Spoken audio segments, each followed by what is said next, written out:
C'est bon?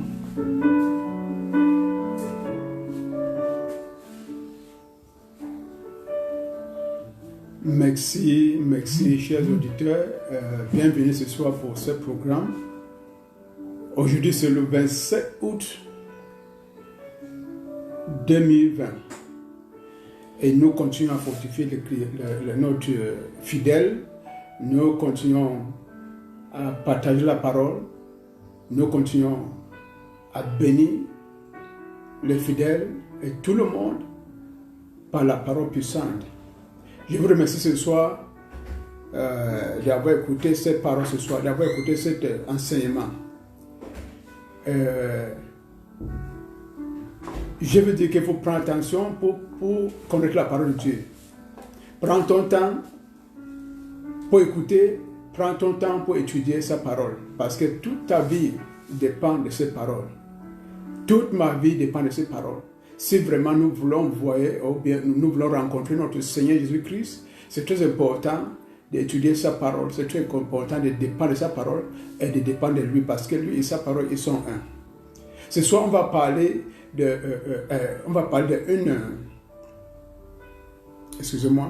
une partie très importante de la prière. Une partie très très importante de la prière que beaucoup de gens ont négligée. Donc le titre de ce message ce soir, c'est « Soyez conscient de tes faiblesses ». Soyez conscient de tes faiblesses. Soyez conscient de tes faiblesses. Le verset biblique qu'on va prendre ce soir, Psaume 51, verset 19. Psaume 51, verset 19.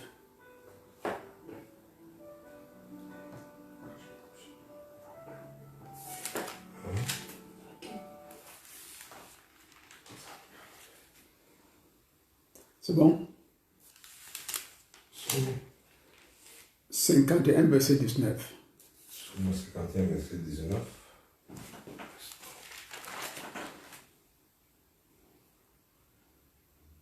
Psaume 51, verset 19. Oui.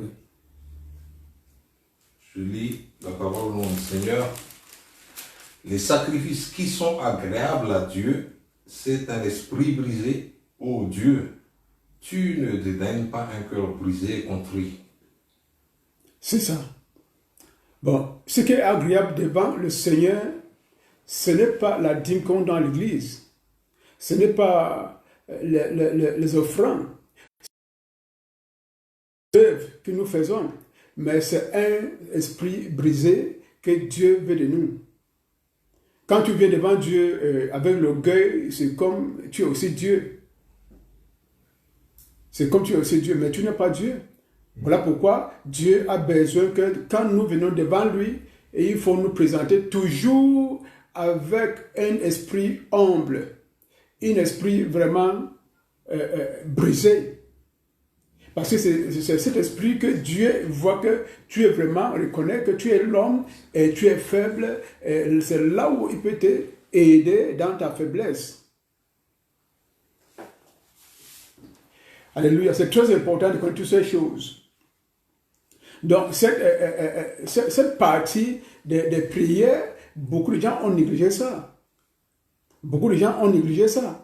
Ils ne connaissent pas quand ils viennent à l'église seulement, ils se vendent, c'est comme Dieu a déjà effacé le péché, que Dieu il a déjà légalisé le péché, qu'on doit vivre dans le péché et on peut venir dans sa présence n'importe comment, agir n'importe comment et faire n'importe comment.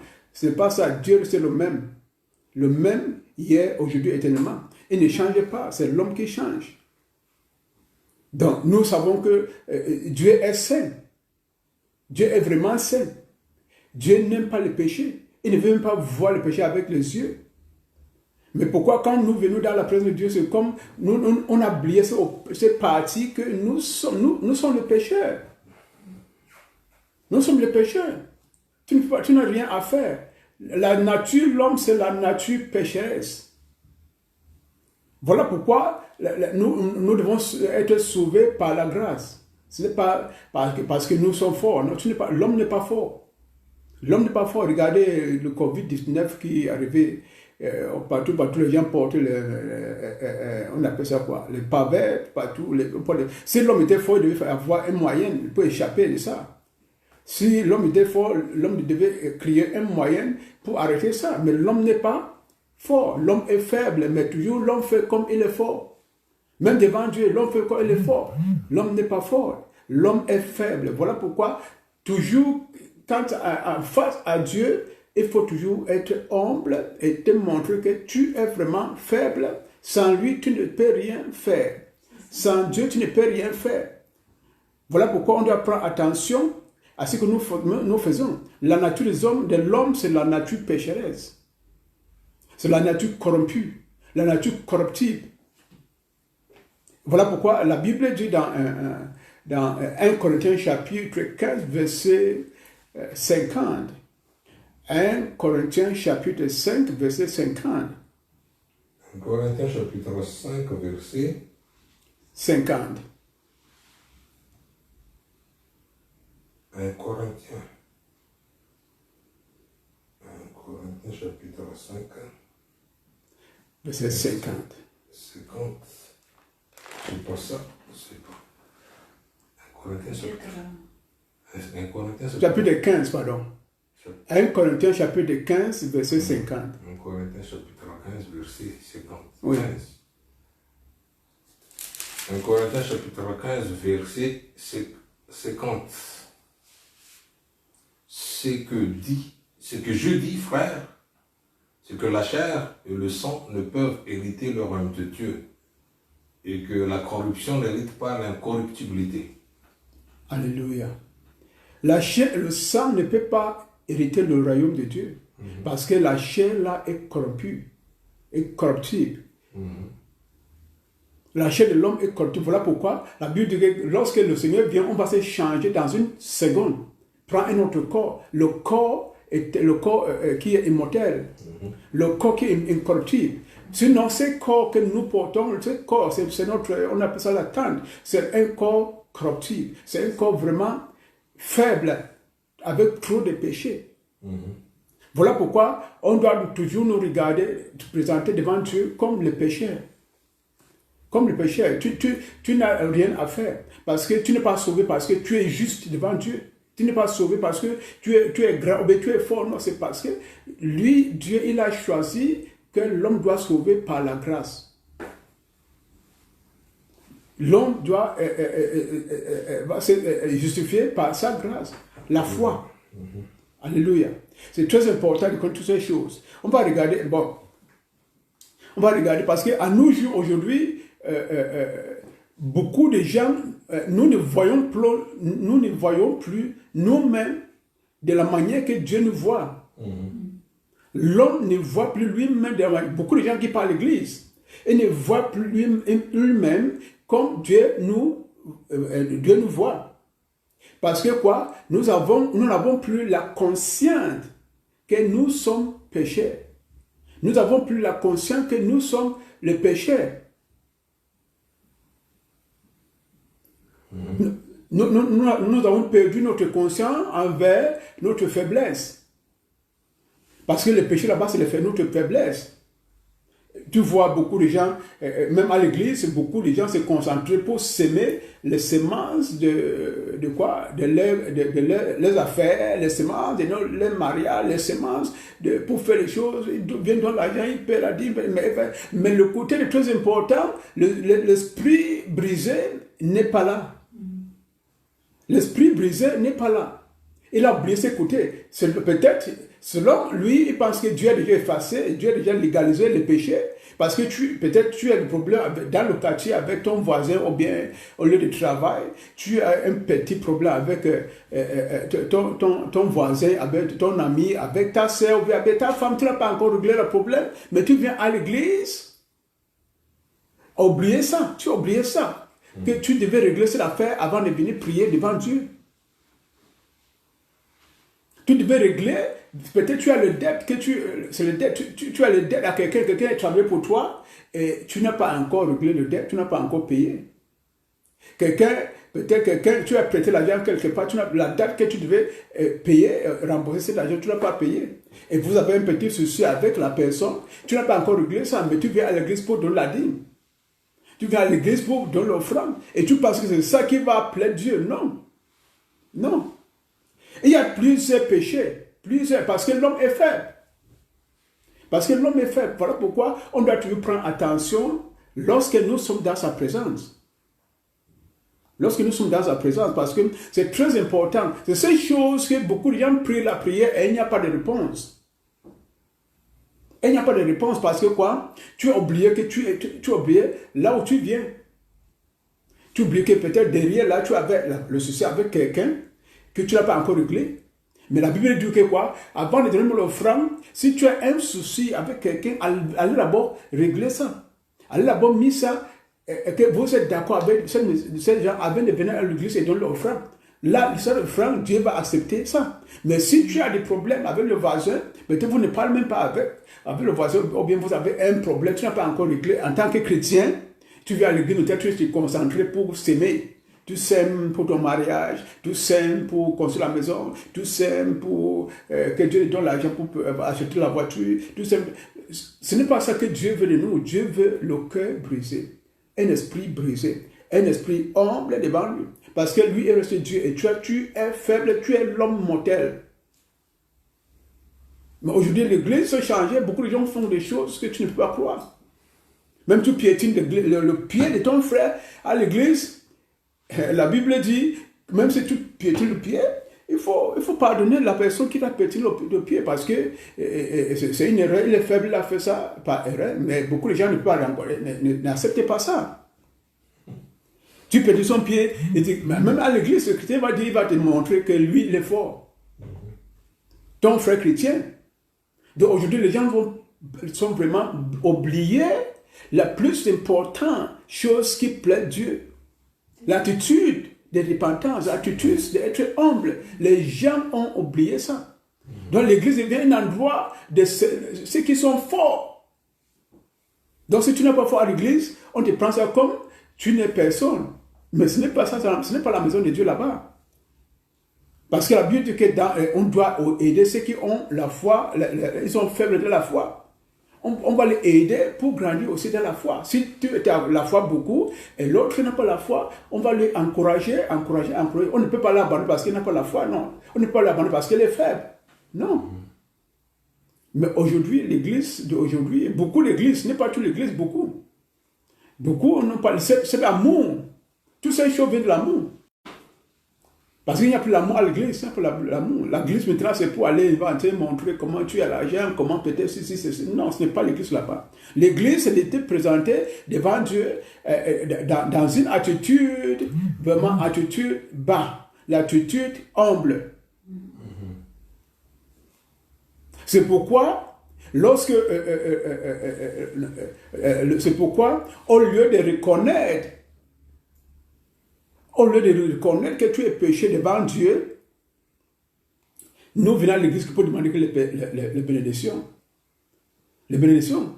Tu vois, beaucoup de gens viennent à l'église pour demander les bénédictions à Dieu. Parce que c'est que l'église, c'est là où on va demander des bénédictions. Même si nous sommes pécheurs, on va demander des bénédictions et Dieu va donner des bénédictions. Non, ce n'est pas ça. Dieu a dit que si tu veux être béni, soyez humble. Soyez saints. Parce que nous connaissons très bien que le problème le plus grand entre l'homme et Dieu, c'est le péché. C'est ça. Parce que si tu es pécheur, ta prière ne peut pas arriver devant le trône de grâce. Ça ne peut pas arriver. Ça, c'est la vérité. La Bible dit dans Ésaïe 50, verset 1 à 2, il dit quoi? Ésaïe 59, verset 1 à 2. Ésaïe 59, verset 1 à 2. Ok. Ésaïe 59, verset 1 à 2. Je lis la parole au nom du Seigneur. Non, la main de l'Éternel n'est pas trop courte pour sauver, ni son oreille trop dure pour entendre, mais ce sont vos crimes qui mettent une séparation entre vous et votre Dieu. Oui, Donc, si tu es criminel, tu es ennemi de Dieu, tu es pécheur, c'est que ta prière, même si tu pries comment, ça ne peut pas arriver devant le trône de grâce. Ça ne peut pas arriver. Ça, c'est la vérité. Voilà pourquoi beaucoup de gens prient et n'ont pas de réponse à la prière parce qu'il n'a pas examiné elle-même. Il faut prier avec une examination. Tu examines toi-même pour voir si vraiment tu es qualifié pour ce que tu demandes. La qualification, c'est que tu dois être saint devant le Seigneur avant de demander quelque chose. Tu dois être saint parce qu'il dit quoi? Soyez saint parce que je suis saint. Amen. C'est parce que je suis saint. Sinon, si tu as oublié que tu as un souci avec un frère, ou bien tu as méprisé quelqu'un, ou bien tu as tapé quelqu'un quelque part, ou bien tu as fait le mal de quelqu'un, tu oublies ça et tu viens devant Dieu et que Dieu te bénit. Tu penses que Dieu veut te bénir? Non. Dieu est le même hier, aujourd'hui, éternellement. Le monde peut légaliser les choses. Le monde peut légaliser les homosexuels. Il peut légaliser tout ce qu'il veut. Mais ça ne peut pas changer Dieu. Ça ne peut pas changer. C'est les hommes qui sont faibles qui légalisent toutes ces choses. Mais Dieu ne change jamais parce que sa parole, c'est lui-même. Il ne peut pas changer ça. Sa parole est éternellement. Il dit, toutes choses peuvent passer. Le monde, le ciel et la terre peuvent passer, mais sa parole reste parce que c'est lui, Dieu, qui est la parole. Bon, on va toujours essayer pour vraiment être agréable devant Dieu. Au lieu de partir à l'église pour demander les bénédictions, c'est très important d'abord d'examiner ton cœur dedans. Si tu as un esprit humble, un esprit brisé, un esprit qualifié vraiment pour demander ce que tu es en train de demander. On va regarder Luc chapitre 5, verset 8 à 10. Luc chapitre 5, verset 10 à 8. Luc 5, verset 8 à 10. Oui. Quand il vit cela, Simon-Pierre tomba aux genoux de Jésus et dit, « Seigneur, retire-toi de moi parce que je suis un homme pécheur. » Car l'épouvante l'avait saisi, lui et tous ceux qui étaient avec lui, à cause de la pêche qu'il avait faite. Il en était de même de Jacques et de Jean, fils de Zébédée, les associés de Simon. Alors Jésus dit à Simon, « Ne crains point, désormais tu seras pêcheur d'hommes. » Tu seras pêcheur d'hommes. Ça c'est très important. Et regardez ce qui s'est passé ici. C'est Simon-Pierre, après avoir, quand il a vu ce qu'il passait, les poissons qui sont attrapés, il est tombé au genou de Jésus-Christ. Il dit, Seigneur, quittez de moi, je suis pécheur. Je suis un homme pécheur. Parce que quoi? Il a reconnu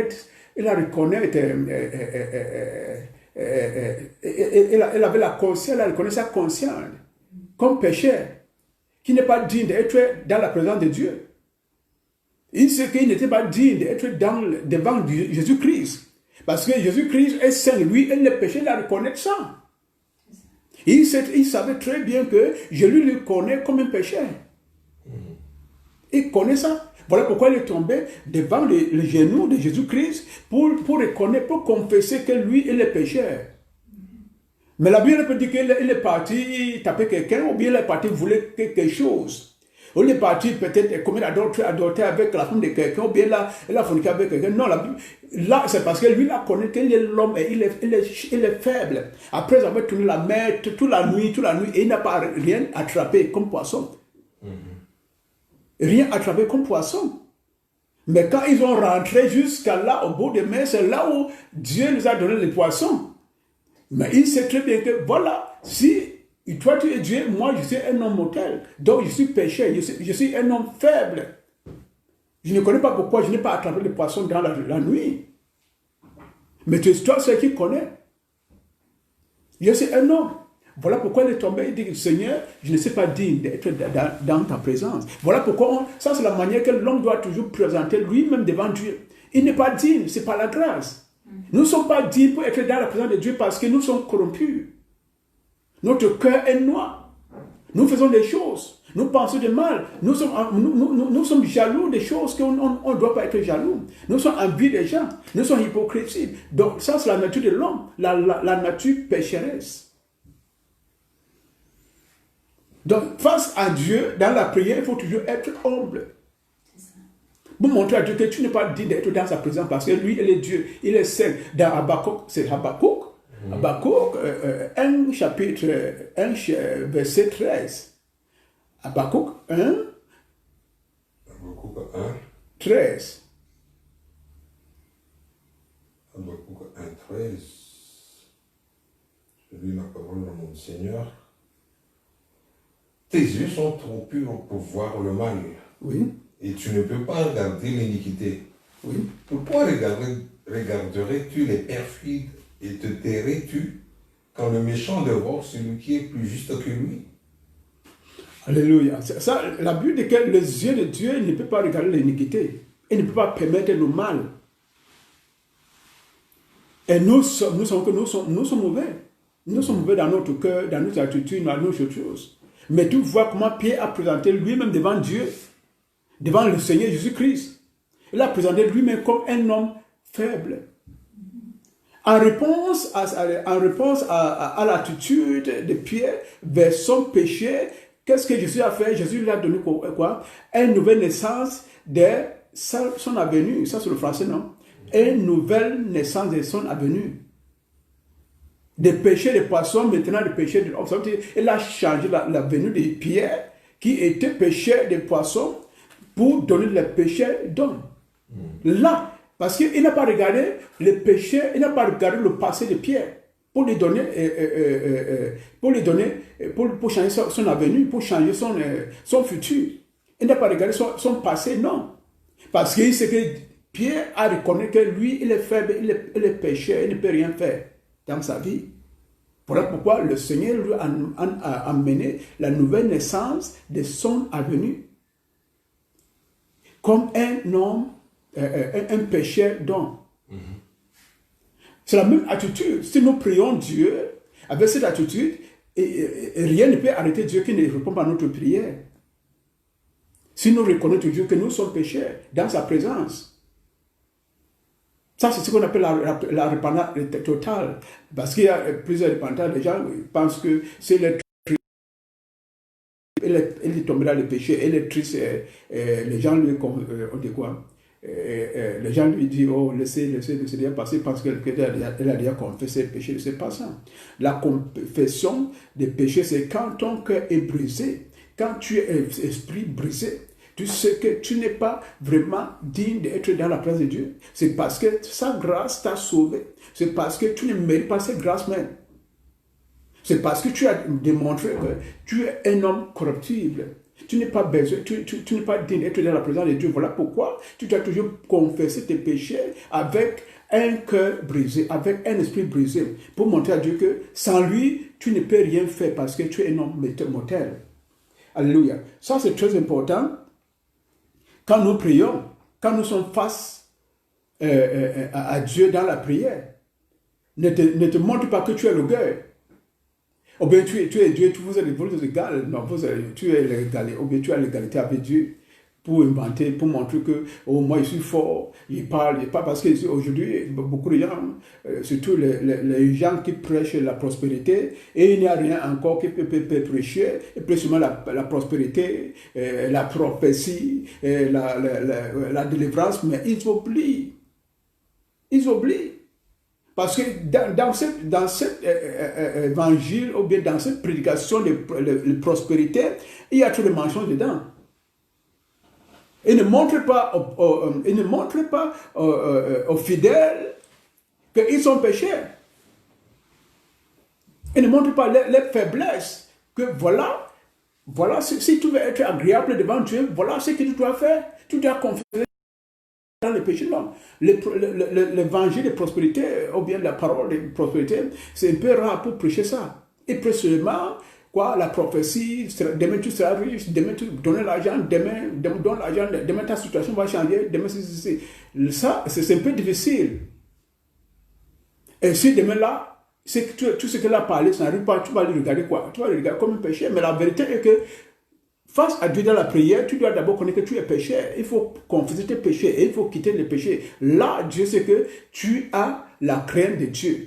C'est ça, tu as la crainte de Dieu. Si tu n'as pas la crainte de Dieu, tu demandes les bénédictions à Dieu. Pourquoi? Si tu ne reconnais pas que tu es pécheur devant Dieu, tu dois mettre les bénédictions. Pourquoi? Donc, il faut toujours confesser les péchés, tes péchés devant Dieu. Il faut toujours montrer à Dieu que sans lui, tu ne peux rien faire. Dieu est capable de changer ton destin. Il est capable de changer ton destin. Même s'il avait déjà décrit, c'est décrit, non? Il avait déjà décrit un grand bénédiction pour toi. Il peut toujours changer et donner une autre double promotion.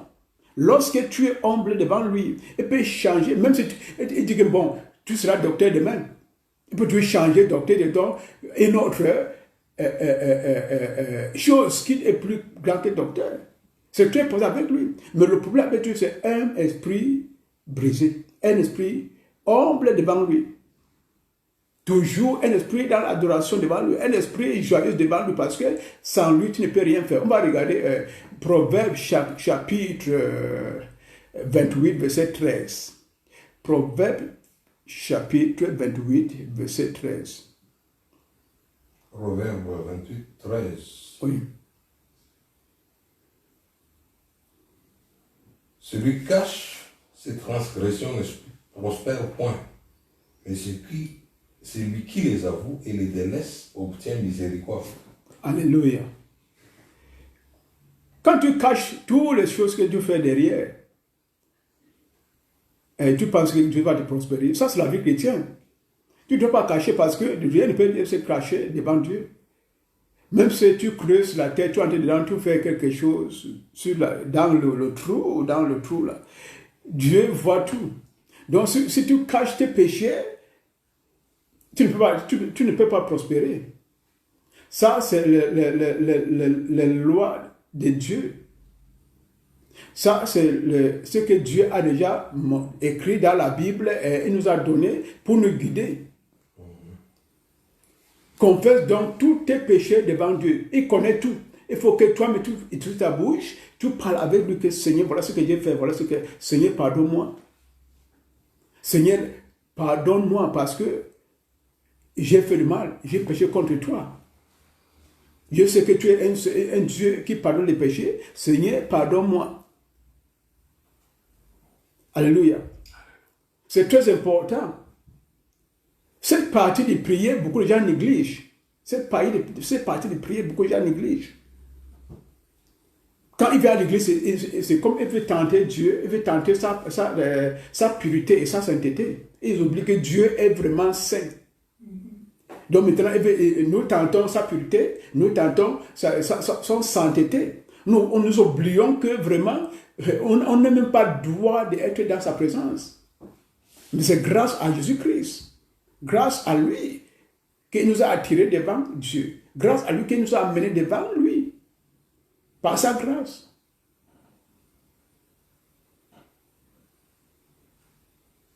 Beaucoup de gens sont vraiment... Je remercie Dieu parce que notre formation, c'est une formation, la formation de l'Église pentecôtiste internationale, c'est une formation très, très, très importante. C'est une formation qui est basée sur le fondement christianisme, qui est basée sur la vérité, qui est basée sur le salut pour être sûr que les gens sont sauvés. Parce que depuis qu'il prêche, vous n'avez pas écouté un jour il prêche. L'homme doit prospérer. Lorsque tu es Dieu en toi. Parce que c'est Dieu qui prospère. Ce n'est pas un homme qui prospère quelqu'un. Non. C'est Dieu qui... L'homme doit prospérer. On peut prêcher la prospérité en ligne avec la Bible. En ligne avec la Bible. On ne peut pas inventer les choses pour parler aux gens, les choses que nous ne pouvons pas faire. Nous ne pouvons pas faire. Dans la Bible c'est un livre de prospérité aux enfants de Dieu. C'est une Bible qui prospère ceux qui adorent Dieu en esprit et en vérité. C'est une Bible, la parole de Dieu, c'est ce qui sanctifie les gens. C'est ce qui présente les gens sans tâche devant Dieu. C'est ce qui nous montre comment être prospéré. Mais quand tu sors de haut, quand tu es un chrétien, tu vois un chrétien qui est en train de faire l'évangélisation avec le chapeau sur la tête et il prêche avec le chapeau. Ça veut dire qu'il ne connaît pas ce qu'il est en train de faire parce que la Bible nous dit que tu ne peux pas, parce que c'est Dieu qui est la tête de Christ, Christ est la tête de l'homme, et l'homme est la tête des femmes, n'est-ce pas? Ça, c'est la parole de Dieu. Mais un homme qui porte le chapeau et il prêche la parole, ça veut dire qu'il ne connaît pas ce qu'il est en train de prêcher. J'ai vu ça. Bon, je remercie notre organisation pour avoir un bon doctrine pour sauver les gens. Même si j'ai vu quelque part quelqu'un qui est en train de demander là où on baptise les gens au nom de Jésus-Christ sur le Facebook, parce que j'ai utilisé le téléphone pour voir quelque chose. Aux États-Unis là-bas, comment je peux trouver une église du côté de Floride qui baptise les chrétiens au nom de Jésus-Christ, et l'église qu'on a citée là-bas, c'est l'église Pentecôtiste Unie. J'ai vu ça hier. Ça veut dire que l'église Pentecôtiste Unie, ils suivent la vérité. Et les gens, quand les gens voient cette vérité, ils cherchent pour s'accrocher avec cette église. Parce que ça, c'est la vérité. Nous enseignons la vérité. Toute la vérité, c'est dans la Bible. Donc, il n'y a rien qu'on enseigne qui n'est pas dans la Bible. Bon, c'est parti de prier ce soir. Mes frères et sœurs, n'oublie jamais que tu es pécheur. Ta nature, c'est la nature pécheresse. Donc, il faut toujours te présenter devant le Seigneur avec un cœur brisé, avec un esprit brisé, avec, avec un cœur humble, comme celui qui n'est pas mérite d'être dans la présence de Dieu. Alléluia. C'est très important. Pour ce message ce soir, ce que je veux parler maintenant est que dans quelle situation, dans quelle manière que tu viens devant le Seigneur, il faut croire toujours que le Seigneur connaît là où il connaît qui tu étais, il connaît qui tu es, il connaît qui tu seras demain. N'oublie jamais ça. Lorsque tu viens à la présence de Dieu, il faut croire que le Seigneur connaît qui tu étais. Il connaît que tu étais pécheur. Mais dans sa présence, tu es pécheur. Et demain, il connaît que tu seras demain. Voilà ce que le Seigneur a fait à Pierre. Il a changé son destin là-bas. Chasser des poissons, chasser ou bien de pêcher des poissons pour pêcher d'hommes. C'est ça que le Seigneur veut changer le destin de quelqu'un. Après avoir écouté ce message. Donc, de quelle manière que tu viens dans sa présence, sache toujours qu'il connaît là où tu étais, là où tu es et là où tu sais que tu seras demain. Maintenant, tu peux commencer à présenter ta position devant le Seigneur comme un pécheur qui a besoin à être pardonné par Dieu. Présente toujours toi-même devant le Seigneur comme quelqu'un, un pécheur qui a besoin d'être pardonné par Dieu. Toujours. Parce qu'il pardonne toujours notre péché, il pardonne toujours. Bon, le point de prière ce soir, c'est toi de répéter, sale comme je suis Seigneur, sale, ça c'est le point de prière. Sale comme je suis, bon français, hein? Sale comme je suis Seigneur, je sais que tu peux encore me purifier. Sale comme je suis Seigneur, je sais que tu peux encore me purifier. Parce que personne n'est très bon ou très mauvais pour qualifier pour le salut. Personne n'est très bon pour qualifier pour le salut. Personne n'est très mauvais pour qualifier pour le salut. Voilà pourquoi c'est le cœur brisé que tu veux. C'est un esprit brisé que tu veux devant toi pour bénir quelqu'un. Nous terminons cette édition ce soir. Je vous salue dans le nom de notre Seigneur. Que cette parole doit faire quelque chose dans ta vie. Que tu vas changer la manière de prier. Si vraiment tu n'avais pas cette manière de prier, si vraiment tu oublies toujours pour demander le pardon de tes péchés, si tu oublies toujours pour te regarder comme tu es péché devant Dieu, il faut commencer à être devant Dieu, à partir devant Dieu, à approcher devant Dieu avec un esprit brisé, avec un cœur humble. C'est là où tu vois la bénédiction de Dieu. C'est là où tu peux obtenir la bénédiction de Dieu dans ta vie. Je vous salue tous. C'est maintenant, je vous salue au nom de Seigneur Jésus-Christ. Soyez bénis vous tous après avoir écouté ce message. Bye bye.